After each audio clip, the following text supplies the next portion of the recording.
Hello दोस्तों, आप सबका स्वागत है आपके अपने यूट्यूब चैनल गोल अचीवर्स में। I hope you all are very well.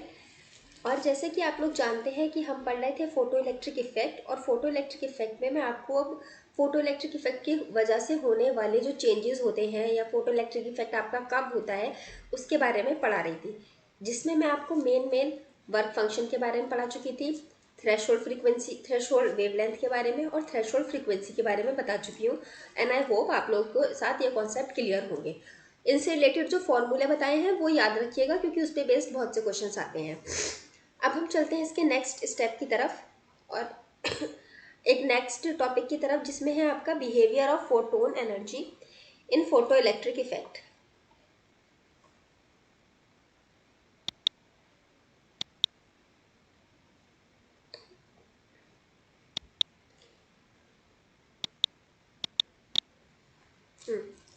दो टॉपिक मैं कल आपको पढ़ा चुकी थी, आज ये हमारा third point. And this is what, क्या आपका behaviour of photon energy in photo electric effect. Okay, अब इससे आप क्या समझ रहे हैं कि आपका यहाँ पर क्या चीज़ का वो आपको बिहेवियर बताना चाह रहा है। ये मैं इसका ये जो टॉपिक मैं पढ़ा रही हूँ इसके बारे में मैंने कल आपको थोड़ा बहुत बता दिया था, लेकिन फिर भी आज हम इसको उसके आगे से कंटिन्यू करते हैं। देखिए, आपका सपोज ये एक मेटल सरफेस है। मेटल सरफेस क्यों लेते हैं मैंने कल एक बहुत ब्रीफ में आपको समझाया है। आई होप कि अगर आप लोग को समझ में आ गया होगा, और अगर कोई प्रॉब्लम है तो प्लीज़ कमेंट बॉक्स में पूछिए, या तो फिर आप प्रीवियस लेक्चर देखिए। मैंने क्या बताया था कि आपका जो है वो फोटोन अपने साथ कुछ एनर्जी लेके आता है, और वो एनर्जी जब वर्क फंक्शन को क्रॉस कर जाती है तब वो इलेक्ट्रॉन की फॉर्म में इजेक्ट होती है। जब वो वर्क फंक्शन को क्रॉस कर जाती है तो इसमें से इलेक्ट्रॉन इजेक्ट होते हैं। अब ये जो फोटोन होता है ये भी मैंने आपको बताया था कि ये पैकेट्स के फॉर्म में होता है, पैकेट ऑफ एनर्जी भी इसे हम कहते हैं, ठीक है। और इसमें अब ये क्या होता है कि ये आपके साथ दो कॉन्सेप्ट इसमें था कि या तो ये फुल्ली एब्जॉर्ब होता है, ठीक है, या तो फिर ये एब्जॉर्ब नहीं होता है। ऐसा नहीं है कि ये एक फोटोन आ रहा है और उसमें से आधा आपका एब्जॉर्ब हो जाएगा और बाकी रह जाएगा, ठीक है। अब ये जो आपकी फोटोन से एनर्जी एब्जॉर्ब हुई और एक ये वर्क फंक्शन है, इसको क्रॉस करके इसमें से इलेक्ट्रॉन जो है वो आपका निकल जाता है, और ये आपकी जो फोटोन एनर्जी है इसका मतलब ये ज़्यादा होनी चाहिए या बराबर होनी चाहिए किसके, वर्क फंक्शन के। अब सवाल आता है कि ये जो फोटोन एनर्जी है इससे हमारे क्या होते हैं, दो काम होते हैं, ठीक है। एक तो ये हो गया कि ये एनर्जी को एक पर्टिकुलर एनर्जी आपकी आई, और उस एनर्जी की जब वो वर्क फंक्शन के पे रीच कर गई या उससे ज़्यादा हो गई तो आपका इसमें से इलेक्ट्रॉन निकलेगा और फाइनली इलेक्ट्रिसिटी का फ्लो होगा। अब देखिए, पहला तो एक फंक्शन हमने इसका पढ़ लिया, वर्क फंक्शन क्रॉस कराना एंड इलेक्ट्रॉन निकालना। दूसरा इसका हो गया कि ये जो एनर्जी है ये बाद में काम करती है as kinetic energy after ejection of electron. क्या समझे कि जब आपका इलेक्ट्रॉन होता है ये निकल जाता है इस मेटल सरफेस में से, अब जब ये निकल गया ना तो इसके बाद ये फ्लो भी तो करेगा। ऐसा थोड़ी है कि एनर्जी आई और ये निकल गया, एनर्जी आई निकल गया और निकल के यहीं पर इकट्ठा हो गया, ऐसे तो फिर ये वापस इसी में गिर जाएगा, तो क्या फर्क पड़ जाएगा, नहीं होगा। तो इसलिए हमें इसको एटलीस्ट इतनी एनर्जी देनी पड़ती है कि ये हमारी जब इलेक्ट्रॉन इसमें से निकले तो ये इसको ट्रेवल कर कर ले जा सके। अब सपोज ये मैंने यहाँ पर एक कनेक्शन बना रखा है, तो इलेक्ट्रॉन जब इसमें से निकले तो ये ऐसे कनेक्शन, तो ये इसमें बाहर फ्लो कर सके। सपोज ये यहाँ निकला और बस यहीं पर ही रुक गया तो ये वापस फॉल आउट कर जाएगा। तो काइनेटिक एनर्जी मैंने आपको बताया है वो मूविंग, जब भी कोई ऑब्जेक्ट मूव करती है तो उस वक्त उसके अंदर जो एनर्जी होती है उसे काइनेटिक एनर्जी कहते हैं। तो इलेक्ट्रॉन का इजेक्ट होने के बाद भी जो उसमें एनर्जी रहती है जो उसको मूवमेंट कराती है, जिसे हम काइनेटिक एनर्जी कहते हैं, वो भी आपका फोटोन एनर्जी ही होती है। आपका फर्स्ट लॉ ऑफ एनर्जी क्या है, फर्स्ट लॉ ऑफ एनर्जी पढ़ते हैं हम बहुत 9th-10th में है, तो उसमें क्या है कि energy can never be created nor can be destroyed. इसका it can only transfer from one object to another. इससे क्या समझे आप कि आपकी जो एनर्जी है ना, ये जो आपकी एनर्जी है, ये एनर्जी आपकी कभी भी क्रिएट नहीं हो सकती, अपना आप इसको बना नहीं सकते, और ना ही आप इसको कभी भी डिस्ट्रॉय कर सकते हैं। इसको सिर्फ आप ट्रांसफर कर सकते हो एक ऑब्जेक्ट से दूसरे ऑब्जेक्ट में। आपका सन है, उसके पास प्लेंटी ऑफ एनर्जी है, वही एनर्जी फोटोन्स की फॉर्म में यहाँ पर आई, उसी एनर्जी ने इलेक्ट्रॉन को निकाला, वही इलेक्ट्रॉन निकलकर फ्लो करा काइनेटिक एनर्जी की फॉर्म में, और उसी के फ्लो से आपकी इलेक्ट्रिसिटी जनरेट हुई। उस इलेक्ट्रिक एनर्जी आपके बल्ब वगैरह में आ रही है, फिर उस बल्ब से आपकी रोशनी हो रही है और वो अगेन आपका लाइट एनर्जी में कन्वर्ट हो रहा है, या फिर फैन चल रहा है तो वो रोटेशनल एनर्जी में कन्वर्ट हो रहा है। तो सन की एनर्जी आकर इन सारे फॉर्म्स में कन्वर्ट होती चली गई। कुछ रास्ते में लॉस भी होती है हीट के फॉर्म में, वो अलग चीज है। तो हीट एनर्जी की फॉर्म में ये भी एक फॉर्म ऑफ एनर्जी आ गया। आपकी जो सन की निकली हुई एनर्जी थी ना, वो खत्म कभी नहीं हुई, वो आपका एक से दूसरा, दूसरे से तीसरा, तीसरे से चौथा चीज में वो मूव करती रही और हमेशा आपकी एनर्जी बनी रही। तो और यहाँ पर नीचे कभी ऐसा नहीं हुआ कि आपने अचानक से कहीं से इलेक्ट्रिसिटी का प्रोड्यूस कर दिया हो, कि आसमान से अचानक, मतलब आसमान से तो इलेक्ट्रिसिटी होती है, वो जब आपकी लाइटनिंग होती है, थंडरिंग होती है, तो वो भी एक तरह से प्रोड्यूस होती है, फिर आपके वो प्लांट पर गिर जाती है, कहीं गिर जाती है, वहां पर हीट हो जाता है, वो हीट की फॉर्म में कन्वर्ट हो जाती है हीट एनर्जी में। लेकिन ऐसा नहीं है कि आपके वायर में से बिना किसी सपोर्ट के अपना आप ही कोई एनर्जी जनरेट हो जाएगी, ऐसा नहीं है। अगर वो आपकी एनर्जी जो है वो ग्राउंड से भी आती है ना, तो ग्राउंड में आपकी जियोथर्मल एनर्जी होती है, उससे वो कन्वर्ट होकर आती है। तो एनर्जी हमेशा एक फॉर्म से दूसरे फॉर्म में कन्वर्ट होती है और उसको कभी भी डिस्ट्रॉय नहीं कर सकते। तो आपका जो बिहेवियर ऑफ फोटोन आपको समझ में आया, तो क्या समझ में आया इसमें हमें कि हमारे जो फोटोन एनर्जी होती है, जो फोटोन होता है उसके पास होती है क्या, फोटोन एनर्जी। ये हमारी दो तरह से यूज होती है। पहला, वर्क फंक्शन को क्रॉस करके इलेक्ट्रॉन इजेक्शन में। दूसरा किस तरह यूज होती है हमारी, as kinetic energy after the ejection of electrons. जब इलेक्ट्रॉन आपका निकल जाता है उसके बाद काइनेटिक एनर्जी के फॉर्म में उसको मूव कराने के लिए ये यूज होती है।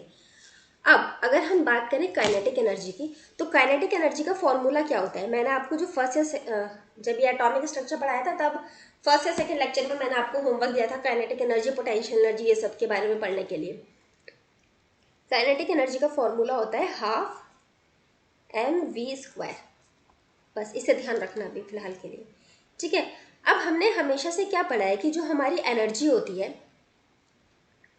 जो इलेक्ट्रॉन, जो फर्स्ट इलेक्ट्रॉन इजेक्ट हुआ, उसकी एनर्जी हमेशा किसके इक्वल होती है, वर्क फंक्शन के इक्वल होती है, हमने पढ़ा है। या फिर हम कह सकते हैं कि ये जो एनर्जी है ये हमारी एच म्यू के इक्वल होती है। कल के लेक्चर में हमने देखा था, ये दोनों इक्वेशंस भी हमने देखी थी। अब मैंने आपको क्या बताया कि ये जो हमारी फोटोन की एनर्जी है, ये हमारे दो कामों के लिए यूज होती है। किस काम के लिए, वर्क फंक्शन क्रॉस करने के लिए और काइनेटिक एनर्जी के लिए। तो हम ये लिख सकते हैं कि ये वाली जो एनर्जी है हमारी, ये एनर्जी इक्वल है किसके, इस वर्क फंक्शन की एनर्जी प्लस ये काइनेटिक एनर्जी की, ये वाली काइनेटिक एनर्जी जो हमें चाहिए होगी इलेक्ट्रॉन को मूव कराने के लिए, ये हम लिख सकते हैं।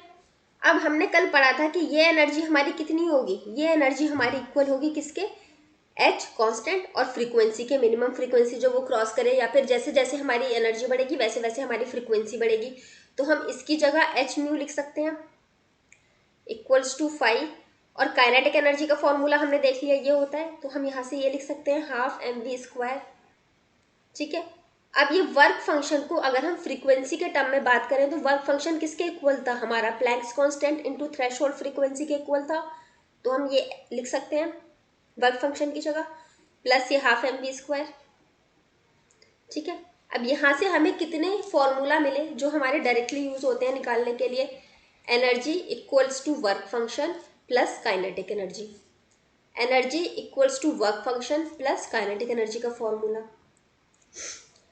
एनर्जी की जगह h mu equals to work function plus kinetic energy का फॉर्मूला, या काइनेटिक एनर्जी अगर आपको डायरेक्टली गिवन है तो आप डायरेक्टली काइनेटिक एनर्जी लिख सकते हैं, डिपेंड्स। वैसे क्वेश्चन में ज्यादातर काइनेटिक एनर्जी गिवन रहती है। और एक क्या फॉर्मूला हमें पता चला, frequency equals to threshold frequency plus kinetic energy या फिर काइनेटिक एनर्जी का फॉर्मूला। ठीक है, ये हमें फाइनल इक्वेशन मिली।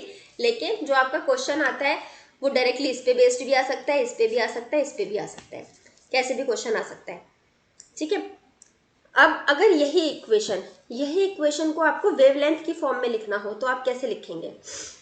इस इक्वेशन को अगर मैं बोलूं कि आप वेवलेंथ की फॉर्म में लिखिए, इस इक्वेशन को नहीं बल्कि इस वाली को और इस वाली को, इन दोनों को आपको वेवलेंथ की फॉर्म में लिखना है। तो आप कैसे लिख सकते हैं? आप ऐसे लिख सकते हैं hc/λ इक्वल्स टू 5 + ½ mv², या फिर काइनेटिक एनर्जी जो भी है रिक्वायर्ड आपका अकॉर्डिंग टू योर फॉर्मूला, और जो भी आपका क्वेश्चन में, no not according to formula, according to your question आपको जो भी गिवन है, डायरेक्टली काइनेटिक एनर्जी लिखी है तो आप वो लिख दीजिए, अगर मास और वेलोसिटी लिखा है तो आप उसके हिसाब से कर लीजिए। दोनों तरीके से मैं आपको बता रही हूँ। या फिर हम इसको ऐसे भी लिख सकते हैं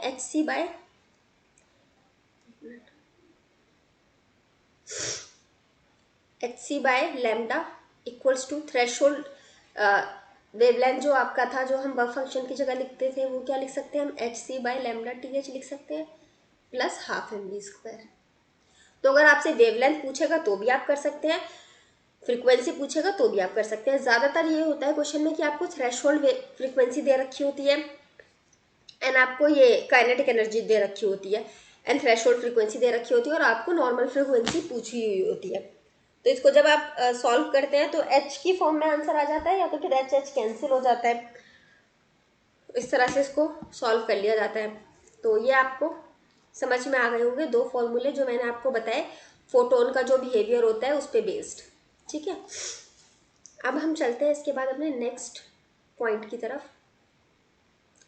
Let me erase the board, clear the canvas, and now move to our second। यार ये क्लियर क्यों नहीं होता है कैनवास? पता नहीं इसमें क्या हो गया है, कैनवास क्लियर नहीं होता इजीली।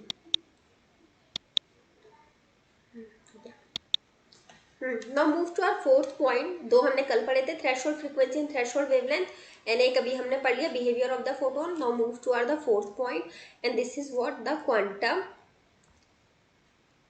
एफिशिएंसी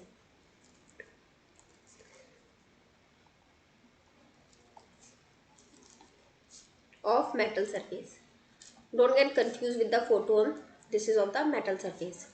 एफिशिएंसी कितनी होती है हमारी मेटल सरफेस की। अच्छा, अब जब मैंने यहाँ क्वांटम की बात करी ना, तो क्वांटम आपका किस पर आ जाता है? जब आपकी बात होती है एटॉमिक लेवल पर जाके ना, तब वहाँ पर आपका क्वांटम वर्ड यूज होता है। ठीक है, इसको हम डिनोट किससे करते हैं एफिशिएंसी को? This is the function of the efficiency. अच्छा, अब क्या होता है हमारा, बताइए, जो आपका क्वांटम एफिशिएंसी से आप क्या समझते हैं? देखिए, अभी तक मैंने आपको क्या पढ़ाया था, क्या पता था आप लोगों को कि ये हमारी एक मेटल सरफेस है, इस पे ये हमारा फोटोन आया, फोटोन एनर्जी आई। ठीक है, और ये एनर्जी जब वर्क फंक्शन को क्रॉस कर गई तो हमारा इसमें से इलेक्ट्रॉन इजेक्ट हो गया। लेकिन एग्जैक्टली ऐसा नहीं होता है। तो फिर कैसा होता है? देखिए, फिर कैसे होता है कि ये हमारा है मेटल सरफेस, इस पे ये फोटोन आया हमारा। ठीक है, ये वर्क फंक्शन था, इसने इसको क्रॉस कर लिया। अब ये था आपका इलेक्ट्रॉन, ये आपका निकलने ही वाला था कि यहाँ इसको एक इलेक्ट्रॉन और मिल गया, ये इससे टकरा गया, इससे ये टकराया, इसकी कुछ एनर्जी इसको ट्रांसफर हो गई।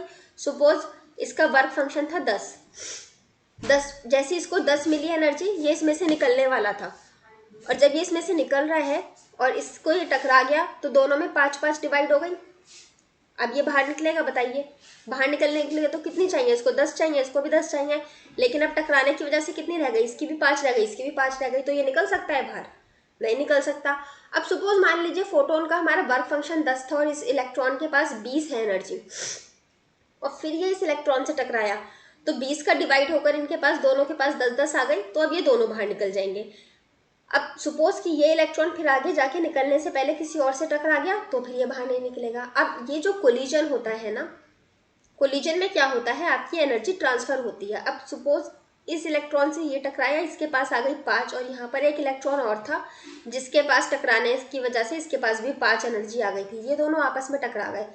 अब दोनों की 5-5 आपस में, इसकी भी 5 इसके पास जाएगी, इसकी 5 भी आपस में एक दूसरे को डिवाइड होकर, या एक और इलेक्ट्रॉन आया इनसे वो भी टकरा गया, और इस तरह से बहुत से कोलिजन की वजह से मान लीजिए इनमें से किसी के पास भी 10 जूल आ गई अगर एनर्जी, तो फिर ये इलेक्ट्रॉन भी यहाँ से बाहर निकल जाएगा।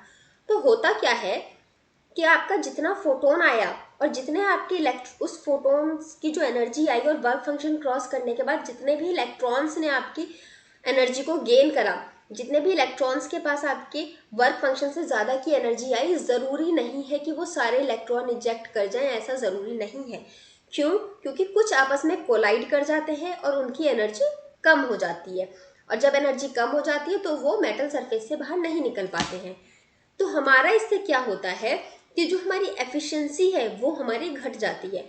हमने दिया तो इधर से मान लीजिए 100 जूल हमने फोटोन की फॉर्म में एनर्जी दी, हम एक्सपेक्ट कर रहे हैं कि हमारे 100 इलेक्ट्रॉन बाहर निकल जाएंगे और हम फाइनली 100 एम्पियर इलेक्ट्रिसिटी बना लेंगे। For example, okay, don't get कि 100 जूल से 100 एम्पियर ही बन जाएगी क्या, नहीं, फॉर एग्जाम्पल आप समझ लीजिए।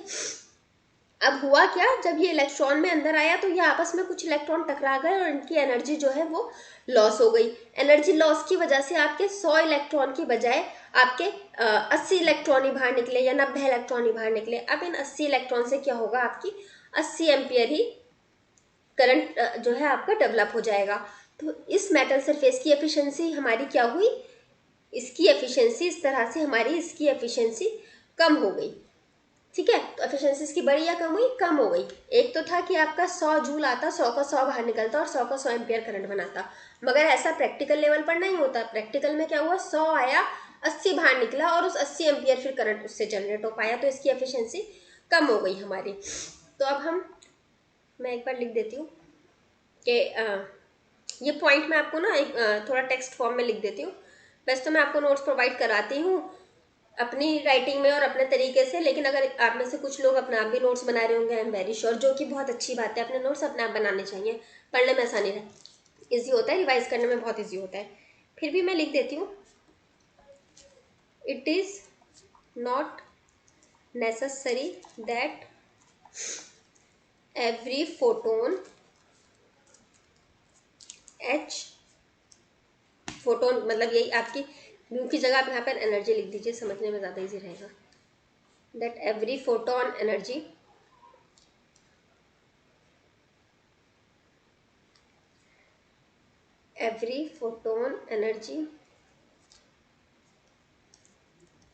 which is more than work function E is more than equals to work function, more than or equals to work function याद भी हो गया होगा अब तो आप लोगों को, will eject 1 electron, will eject electron 1 छोड़ दीजिए, will eject इलेक्ट्रॉन। ठीक है, ये नेसेसरी नहीं है। क्यों नेसेसरी नहीं है, ऐसा क्यों नहीं होता, because some energy get lost during collision of electron on metal surface। ठीक है, आया समझ में ये? और इससे हमारा क्या होता है, हमारी ओवरऑल एफिशिएंसी कम हो जाती है। अब अगर हमें एफिशिएंसी एक फॉर्मूला के फॉर्म में निकालनी हो तो हम कैसे निकालेंगे,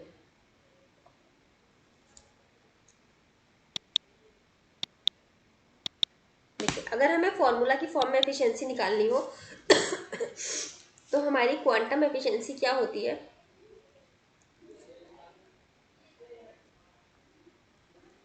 quantum efficiency equals to number of ejected photo electron, number of ejected electrons, हमारे जितने इलेक्ट्रॉन्स निकले थे बाहर, ये मेटल सरफेस थी ना, तो जितने इलेक्ट्रॉन हमारे बाहर निकले थे मेटल सरफेस से, अपॉन में number of total incident photon. Number of total incident photon मतलब हमारे जो फोटोन थे वो जितने इसके ऊपर आ रहे थे, जितने हमारे ये फोटोन पैकेट की फॉर्म में मेटल सरफेस एब्जॉर्ब कर रहा था, जितना आ रहा था, ये अगर हम दिस अपॉन दिस करेंगे तो हमारी क्या निकल जाएगी, एफिशिएंसी। ओके, समझ में आ गया क्वांटम एफिशिएंसी का कॉन्सेप्ट आपको। अब मैं इसको इरेज करके अब हम चलते हैं अपने नेक्स्ट टॉपिक की तरफ। एक सेकेंड, हम चलते हैं अपने नेक्स्ट पॉइंट की तरफ। एंड हमारा नेक्स्ट पॉइंट क्या है?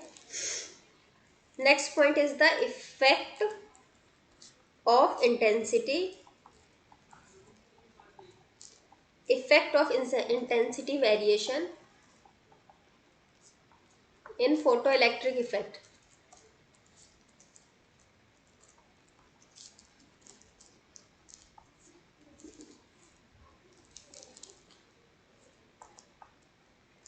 ठीक है, इंटेंसिटी वेरिएशन का आपका जो फोटो इलेक्ट्रिक इफेक्ट होता है उसमें आपकी इंटेंसिटी को वेरी करने से क्या इफेक्ट होता है, क्या फर्क पड़ता है आपका इंटेंसिटी की वजह से। तो देखिए क्या होता है कि आपकी जितनी ज़्यादा इंटेंसिटी होगी फोटोन्स की, आपने जितनी ज़्यादा, सपोज ये है मेटल सरफेस, इसके पास एक फोटोन की आया, 10 आ गए, सपोज 10 फोटोन आ गए, तो इंटेंसिटी ऑफ फोटोन बढ़ गई ना, हमारी इंटेंसिटी फोटोन की ज़्यादा हो गई। तो इंटेंसिटी ऑफ फोटोन किसके हमारी डायरेक्टली प्रोपोर्शनल हो गई? फोटोन फ्लक्स के। मतलब फोटोन फ्लक्स क्या हो गया? जो हमारा फोटोन का जो फोटोन आ रहा है अपने साथ, जो एनर्जी लेकर आ रहा है, उसको हम कहेंगे फोटोन फ्लक्स। अब जितना ज़्यादा फोटोन का फ्लक्स होगा, जितनी ज़्यादा इंटेंसिटी हो, उतने ज़्यादा हमारा फोटोन का जो हुआ वो एब्जॉर्ब हुआ मेटल सरफेस से, उतने ज़्यादा फोटोन मेटल सरफेस पे आए। अब जितने ज़्यादा मेटल सरफेस पे फोटोन्स आएंगे, उतने ही ज़्यादा हमारे इलेक्ट्रॉन जो है वो क्या होंगे? इजेक्ट होंगे। और जितने ज़्यादा इलेक्ट्रॉन इजेक्ट होंगे उतना ही हमारा करंट फ्लो होगा। तो डायरेक्टली क्वेश्चन बन सकता है, as intensity of photon increases then current will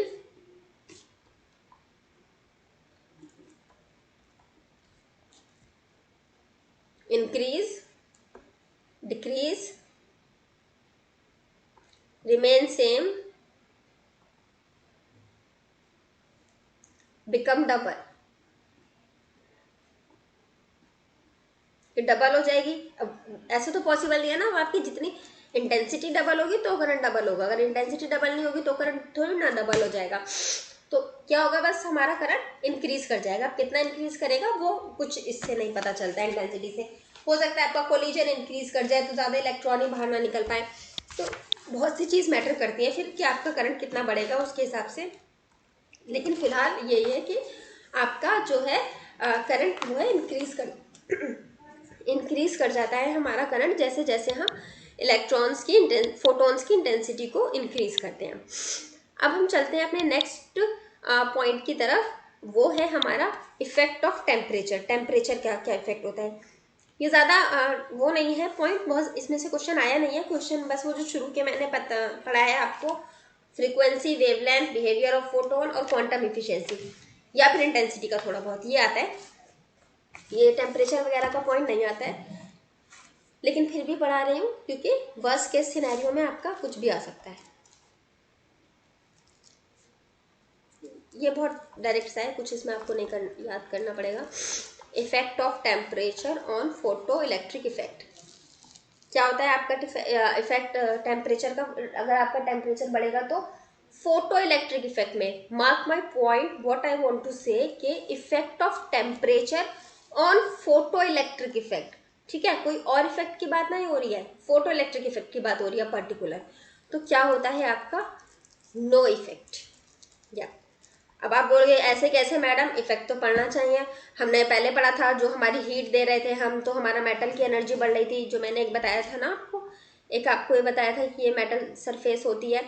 अगर सपोज हम नीचे से यहाँ पर इसमें हीट दे रहे हैं, ये हीट दे रहे थे, अगर हम हीट एनर्जी दे रहे थे, तो मैंने आपको बताया था जैसे जैसे ये हीट एनर्जी इतनी हो जाएगी कि इसके वर्क फंक्शन को क्रॉस करेगी तो इलेक्ट्रॉन निकल जाएगा।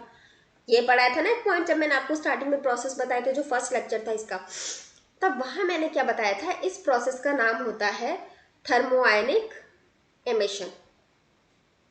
ठीक है, ये आपका बेस्ड होता है हीट पे, मगर हीट पे या फिर हीट की वजह से आपका टेम्परेचर इंक्रीज होता है। मगर जब हम बात करते हैं फोटो इलेक्ट्रिक इफेक्ट की, तो यहाँ वो किस पे डिपेंड करता है? ये डिपेंड करता है आपके फोटोन पे, आपके कितने फोटोन आ रहे हैं इसके ऊपर।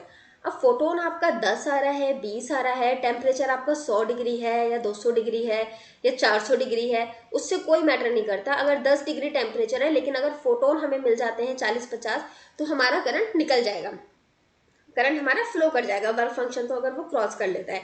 फोटोन हमारा क्या होता है बेसिकली, ये हमारी क्या होती है, लाइट की फॉर्म में होता है, ठीक है। तो अगर हमें उतनी लाइट की फॉर्म में फोटोन्स मिल जाते हैं तो हमारा जो है जो फोटो इलेक्ट्रिक इफेक्ट है ये वर्क कर जाता है। ये किस पे डिपेंड करता है, हमारा पैकेट ऑफ फोटोन्स पे, कितने हमारे फोटोन्स आ रहे हैं, हमारी फोटोन्स की इंटेंसिटी कितनी है, ये हमारा इस पे डिपेंड करता है, ना कि हमारा टेम्परेचर पे।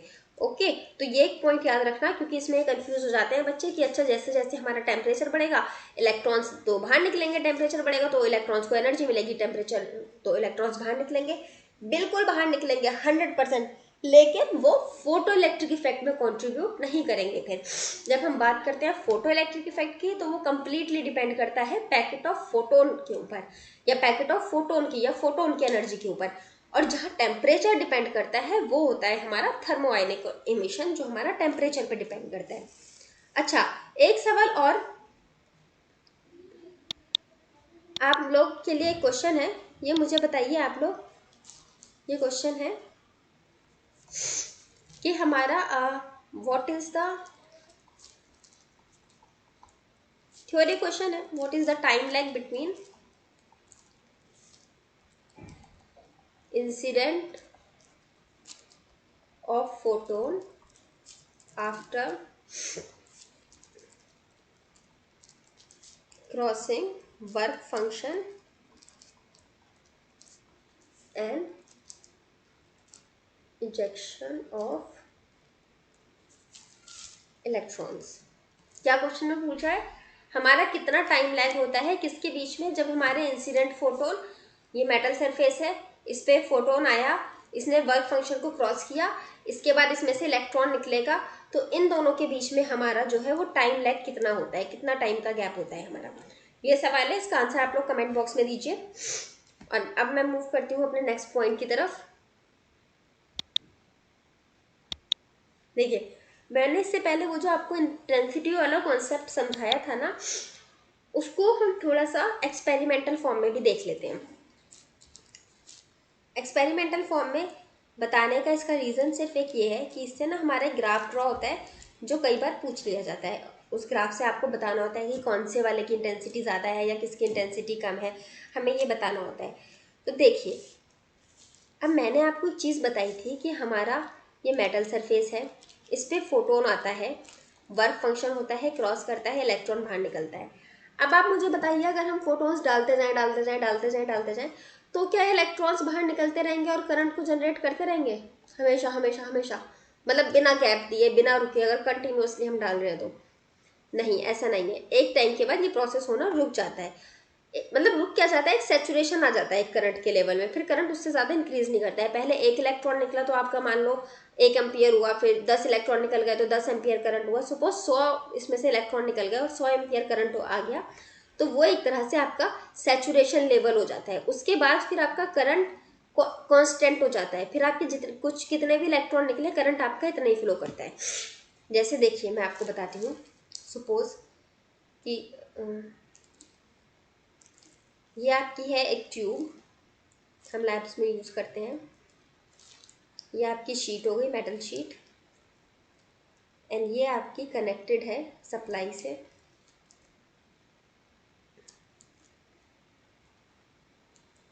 इधर भी एक मेटल शीट हो गई, ये भी कनेक्टेड है सप्लाई से। अब क्या होगा, आपका ये जो ये शीट है, इससे आपका यहाँ पे इलेक्ट्रॉन फ्लो कर रहा होगा, आपस में कुछ कोलाइड कर रहा होगा, कुछ हो रहा होगा, और ये इलेक्ट्रॉन यहाँ पे फ्लो होकर आपका इस शीट की तरफ आ रहा होगा। जब इस शीट के पास इलेक्ट्रॉन आ जाएगा तो इलेक्ट्रॉन यहाँ ये ऐसे फ्लो करेगा, इधर आ जाएगा, और जिसके रिजल्ट में हमारा क्या होगा, हमारा करंट ऐसे फ्लो करना शुरू कर देगा। अभी कुछ नहीं, नॉर्मल चल रहा है हमारा, अभी कुछ हमने चेंज नहीं किया है, ठीक है। अब सपोज कि हमने क्या करा, इसकी एक फिक्स वोल्टेज पे था, अब हमने इसमें अगर कुछ मतलब अपने आप तो ये नहीं चलेगा ना, इलेक्ट्रॉन अभी तो है, कब हमारा ये फ्लो करेगा, जब हमने इसको कोई एनर्जी दी, और हमने एनर्जी अभी किस फॉर्म में दी, हमने फोटॉन्स की फॉर्म में एनर्जी दी। ये हमने कुछ एनर्जी दी और इसने हमारा वर्क फंक्शन इस मेटल प्लेट का क्रॉस कर लिया और ये हमारे इलेक्ट्रॉन फ्लो होने शुरू हो गए। इतना आप लोगों को पता है, ठीक है। अब ये इलेक्ट्रॉन सपोज फ्लो कर रहे हैं, एक हमारी एनर्जी आ रही है, सपोज 10 जूल एनर्जी आ रही है वर्क फंक्शन मान लीजिए 1 जूल था इसका, उसको क्रॉस करने के बाद आ रही है एनर्जी, और आते आते मेटल सरफेस सिर्फ आपका मैक्सिमम इतना ही एब्जॉर्ब कर पा रहा है, 10 जूल वो एब्जॉर्ब कर रहा है, उस हिसाब से वो इलेक्ट्रॉन को फ्लो करा रहा है। अब एक टाइम आया कि इलेक्ट्रॉन इतना फ्लो होता जा रहा है और आपका 10 एम्पियर करंट जनरेट हो रहा है। फाइनली क्या होगा, ये एक सैचुरेशन लेवल आ जाता है। इसके बाद या तो आप फोटॉन्स की एनर्जी बढ़ाइए कि वो एनर्जी आपकी 100 जूल पहुंचे या 200 जूल पहुंचे और उतना मेटल सरफेस आपका एब्जॉर्ब भी कर सके और इलेक्ट्रॉन को इजेक्ट भी कर सके। या फिर दूसरा ऑप्शन क्या है कि आप इसमें यहाँ से जो एक्सटर्नल सप्लाई दे रहे हो, इस सप्लाई में कुछ चेंज करिए, ठीक है। तो ये आपका मेनली, अगर हम फोटो इलेक्ट्रिक इफेक्ट की बात कर रहे हैं तो आपका बेस्ड किस पे करता है कि आपने जब इसकी इंटेंसिटी बढ़ाएंगे तो आपकी चीज़ें, आपकी वैल्यू है वो चेंज होगी। देखिए कैसे इसका ग्राफ बनेगा। ये है पोटेंशियल डिफरेंस और ये है एनर्जी, सॉरी करंट, ये है आपका करंट, ठीक है। अब आपका यहाँ से ये जनरेट होना शुरू होता है करंट, कुछ भी आपका वेलोसिटी जैसे पोटेंशियल डिफरेंस के साथ, और एक पॉइंट पर जाकर एक सैचुरेशन लेवल आ जाता है, ठीक है। ये आपका कब था, जब आपकी एक इंटेंसिटी I1 से फ्लो आपका इसमें इलेक्ट्रॉन का हो रहा था, और फिर ये आपका ऐसे ही चलता रहेगा, इसमें कोई चेंज नहीं आएगा। कब तक, जब तक हम इस इंटेंसिटी को चेंज ना कर दें। सपोज हमने इंटेंसिटी को इंक्रीज कर यहाँ लिया है I2 पे। अब इसमें क्या होगा आपका, ये आपका करंट फ्लो कर रहा है, इसका जो सैचुरेशन लेवल होगा वो आएगा, मगर कंपैरेटिवली बाद में आएगा यहाँ पर आके, ठीक है। ये आपका, इसका जो है आपका सैचुरेशन लेवल जो आया वो यहाँ पहुँच कर आया, इसका सैचुरेशन लेवल यहाँ पहुँच कर आया। तो अब आपका जो सैचुरेशन लेवल आता है, या फिर इस सैचुरेशन लेवल का भी एक नाम होता है, वो मैं भी आपको बताऊंगी। आपका एक करंट जो है एक फिक्स अमाउंट में फ्लो करने लग जाता है, एक टाइम के बाद उसको इंक्रीज करने के लिए आपको इंटेंसिटी को इंक्रीज करना पड़ता है। और ये जो सैचुरेशन लेवल वाला पॉइंट होता है, इसको हम क्या बोलते हैं, इन पॉइंट्स को हम क्या बोलते हैं, pinch of point, pinch of voltage. क्योंकि अब ये वोल्टेज पे हमारा, वोल्टेज वाली लाइन पर ये आ रहे हैं हमारे पॉइंट्स, तो इनको हम बोलेंगे पिंच ऑफ वोल्टेज, ठीक है। मैक्सिमम वो पॉइंट जहां तक हमारा करंट लीनियरली जैसे भी फ्लो करता है, या फिर सैचुरेशन लेवल आने का जो मिनिमम पॉइंट होता है, उसको हम क्या बोलते हैं, पिंच ऑफ वोल्टेज। अब आपको क्वेश्चन कैसे गिवन होता है इसका, क्वेश्चन आपको इसका इस तरह से गिवन होता है कि ये है आपका ग्राफ, ये है वोल्टेज, ये है करंट, ये आपका एक ग्राफ है। अब तो मैंने आपको बता दिया है तो आप लोग इजीली बता देंगे, मुझे पहले क्वेश्चन पूछना चाहिए था फिर, लेकिन अब भैया ना लाइव क्लास नहीं होती है हमारी, लाइव हो तो क्वेश्चन पूछो भी, उसमें तो मज़ा भी आए। ये आपकी कुछ इंटेंसिटी है 1, ये है आपकी इंटेंसिटी 2, ठीक है। इसका आपका जो पिंच ऑफ वोल्टेज है वो आपका यहाँ पर आ गया, इसका पिंच ऑफ वोल्टेज यहाँ आ गया। आपसे सवाल में पूछा जाता है कि हमारी जो वैल्यू है ये I कौन सा करेक्ट है, इसमें I2 is greater than I1, ये इंटेंसिटी के लिए यूज हो रहा है। इस करंट को हम I से डिनोट करते हैं और इसको I से, ये है I2 और ये है I1,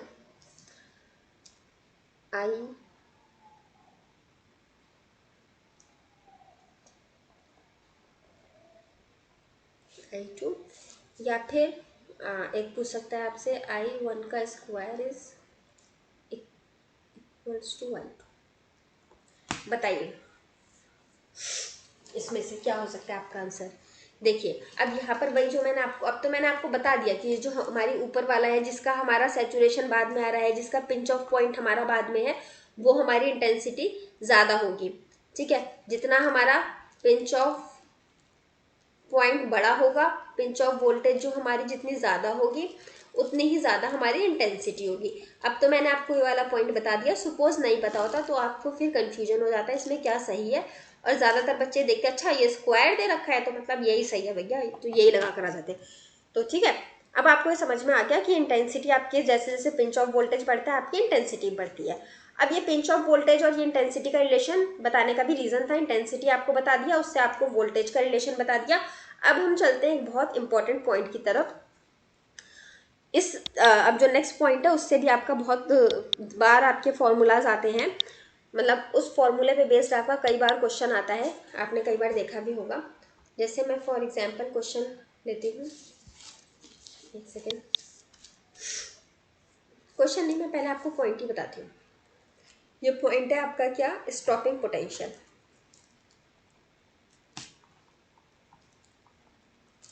stopping potential of a metal surface. ठीक है, अब क्या होता है आपका stopping potential of the metal surface, आप मुझे ये बताइए। ओके, ये वो पॉइंट है जब आपका जो है स्टॉपिंग पोटेंशियल मीन्स कि आपके जहाँ पर वोल्टेज जो है, जो आपका पोटेंशियल लेवल है वो आपका एक पॉइंट पर पहुँच जाता है, जो आपका फ्लो, आपके काइनेटिक एनर्जी जो फ्लो होती है वो उससे फ्लो होना शुरू हो जाती है। मतलब एक तरह से अगर आप माने तो वो पॉइंट जहाँ से आपका इजेक्शन शुरू हुआ था, बेसिकली मोर एंड लेस वही पॉइंट जहाँ से आपका इजेक्शन शुरू हुआ था, कि इजेक्शन आपका वो वर्क फंक्शन का वो पॉइंट या थ्रेशोल्ड फ्रीक्वेंसी का वो पॉइंट जहाँ पर पहुँचने के बाद आपके इलेक्ट्रॉन जो है, आपका इलेक्ट्रॉन इजेक्ट हो गया था और उसके पास काइनेटिक एनर्जी आ गई थी। इसको आप ऐसे लिख सकते हैं कि ये जो आपकी काइनेटिक एनर्जी है ये हमारे इक्वल होती है किसकी, पोटेंशियल, स्टॉपिंग पोटेंशियल की।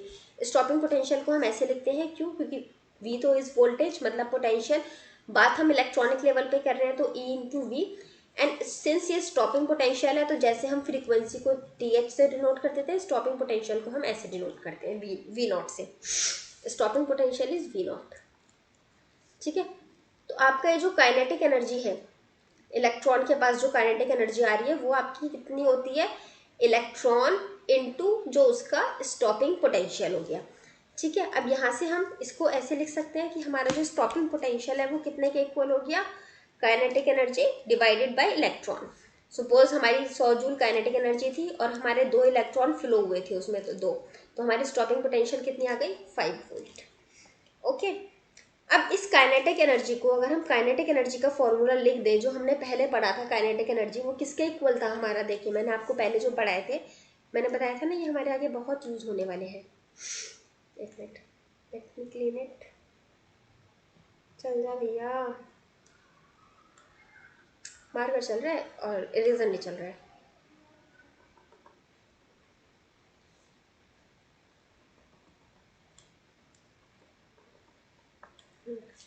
देखिए मैंने आपको जो पढ़ाया था उसमें मैंने आपको बताया था कि हमारी एनर्जी क्या थी, 2 चीज़ों से मिलकर बनी थी, वर्क फंक्शन प्लस जो काइनेटिक एनर्जी की हमें ज़रूरत पड़ रही थी, इन दोनों से मिलकर बनी थी। अब यहाँ से हम ऐसे एनर्जी की जगह हमने एच म्यू चलो लिखा था वो तो हम बाद में लिख देंगे, अभी यहाँ से हम इसको थोड़ा सा रीअरेंज करके ऐसे लिख सकते हैं, काइनेटिक एनर्जी इक्वल्स टू हमारी एनर्जी माइनस वर्क फंक्शन, इसको हम इस फॉर्म में लिख सकते हैं। तो इस काइनेटिक एनर्जी की जगह हम ये इक्वेशन लिख सकते हैं, energy minus work function upon में इलेक्ट्रॉन, ये लिख दिया हमने। अब हमें पता है कि एनर्जी हमारी क्या होती थी, एच, अच्छा भी वो छोड़िए, अगर हम इस इलेक्ट्रॉन को यहाँ पर ले आते हैं तो हमारी एक फॉर्म ये बन जाएगी, energy minus work function. Stopping potential निकालने के लिए अगर ई नीचे ले आएंगे, या फिर अगर हम एनर्जी और ये जो आपका वर्क फंक्शन है इसको फ्रीक्वेंसी की फॉर्म में लिख दें तो आप इसको ऐसे लिख सकते हैं, H mu minus H mu T H. Energy हमारी एच म्यू होती थी और वर्क फंक्शन हमारा थ्रेशोल्ड फ्रीक्वेंसी के इक्वल होता था, तो एक फॉर्मूला हमारा ये बन गया। इसको ही चाहे तो हम ऐसे भी लिख सकते हैं, अगर सिर्फ स्टॉपिंग पोटेंशियल के लिए चाहिए तो ऐसे भी लिख सकते हैं। अब अगर इसको हमें वेवलेंथ की फॉर्म में लिखना हो तो हम वेवलेंथ की फॉर्म में से कैसे लिख सकते हैं, E V not equals to H C by lambda minus H C by lambda T H, हम ऐसे लिख सकते हैं। इसको अगर स्टॉपिंग पोटेंशियल की फॉर्म में लिखना हो तो V not equals to H C by lambda minus H C by lambda T H upon में ई, ऐसे लिख सकते हैं, है ना। तो अब आपको ये 3-4 फॉर्मूले समझ में आ गए। इन 3-4 फॉर्मूला को मैं एक अलग शीट पे दोबारा लिख देती हूँ।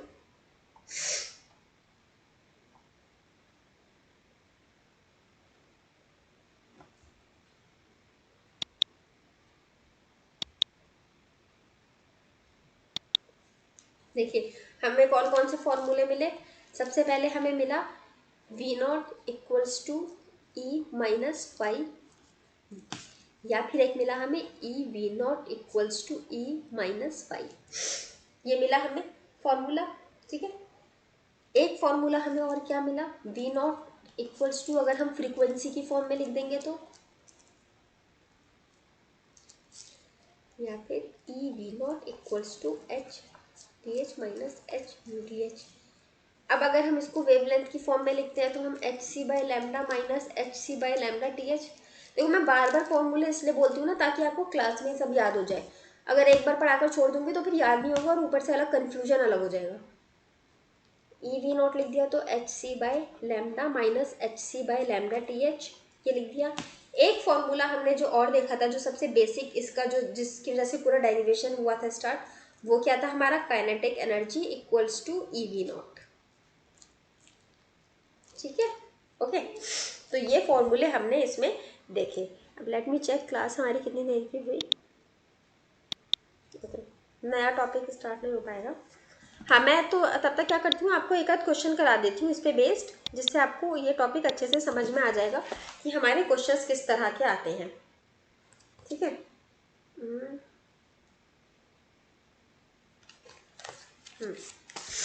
देखिए क्वेश्चन में क्या दिया है आपको। अच्छा, मैं आपको कराती नहीं हूँ, मैं आपको ये ना होमवर्क में देती हूँ क्वेश्चंस। मैं लिख देती हूँ यहाँ क्वेश्चन आपको होमवर्क में, आपको ये सॉल्व करके देना है। एक ही क्वेश्चन दूंगी। द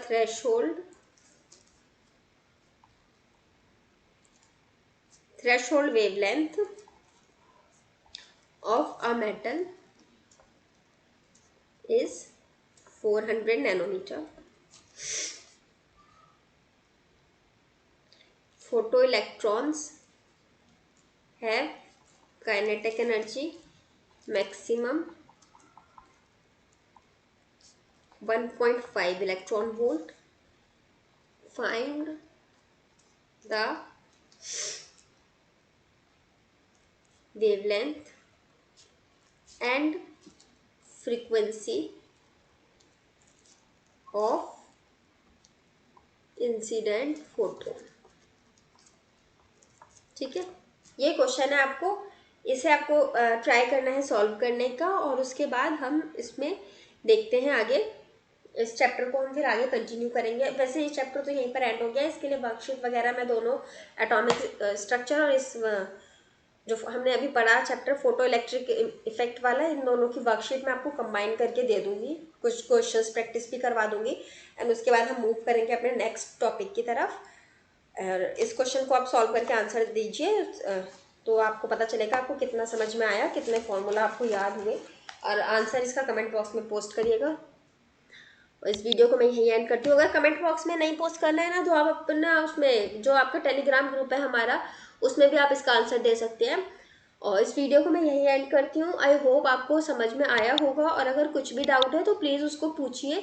जैसे मैथ्स वाला है ना, उसमें तो काफ़ी डाउट्स आते हैं आप लोगों को, इसका मतलब आप लोग पढ़ रहे हैं, लेकिन फिजिक्स के ज़्यादा डाउट नहीं आ रहा। या तो अभी मैं ये भी समझ सकती हूँ कि चैप्टर इतना ईजी है कि इसमें कुछ डाउट आने का मतलब ही नहीं है। और अगर आपको वीडियो इन्फॉर्मेटिव लगती है, कुछ भी समझ में आया है, तो प्लीज़ इसे लाइक कीजिए, इस वीडियो को शेयर कीजिए, इसकी रीच बढ़ाइए। प्लीज़ सब्सक्राइबर्स बिल्कुल नहीं बढ़ रहे हैं, तो सब्सक्राइबर्स बढ़ना थोड़े से इंक्रीज करवा दीजिए। एंड प्लीज़ अगर आप इस चैनल को पहली बार देख रहे हो, आपने सब्सक्राइब नहीं किया, तो प्लीज़ इस वीडियो को सब्सक्राइब कर लीजिए, क्योंकि वाकई बहुत मेहनत लगती है 11th क्लास की बुक्स निकाल के पढ़ने से, दोबारा से उन NCERT की किताबों को पढ़ने में, और फिर आपको पढ़ाने के लिए, और ये डिसाइड करने के लिए कि क्या इंपॉर्टेंट है, क्या छोड़ना है, क्या पढ़ाना है। तो प्लीज़ इस वीडियो का रीच बढ़ाइए, and please like share and subscribe my channel. Thank you very much. और इस वीडियो को मैं यहीं एंड करती हूँ, एंड मिलते हैं नेक्स्ट वीडियो में। अब